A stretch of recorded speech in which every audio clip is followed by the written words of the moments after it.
আল্লাহ বলছেন মানুষের মধ্যে কিছু মানুষ আছে, সবাই না, ওয়া মিনান নাস, মানুষের মধ্যে কিছু মানুষ আছে যারা কিনা মাইয়াশরি নাফসাহু ইবতিগা মারদাতিল্লাহ, যেই মানুষগুলো আল্লাহ পাকের সন্তুষ্টির জন্য তাদের নফসটাকে বিক্রি করে দিয়েছে।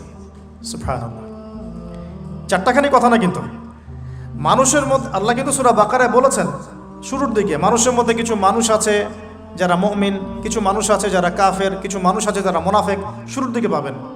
এখানে আল্লাহ পাক বলছেন মানুষের মধ্যে কিছু মানুষ আছে যারা তাদের নফসটাকে আল্লাহর সন্তুষ্টির জন্য বিক্রি করে দিয়েছে। সুবহানাল্লাহ, মানে তাদের জীবনের মূল থিমটাই হচ্ছে আল্লাহ পাকের সন্তুষ্টি অর্জন করা। কোনো কিছুকেই তারা আল্লাহর সন্তুষ্টির উপর প্রাধান্য দিবে না। যদি কোটি টাকার অফার আসে হারাম, সে সেটা রিজেক্ট করবে, আল্লাহ নারাজ হবে। একটা সুন্দরী মেয়ে যদি জেনার অফার করে, সে রিজেক্ট করবে, কারণ সে আল্লাহকে ভয় করে। সে আল্লাহ পাকের জমিনের উপরে গায়রুল্লাহ বা কুফফারদের, তাগুতদের কোনো লজ ইমপ্লিমেন্ট করতে পারবে না, কারণ সে আল্লাহকে ভয় করে।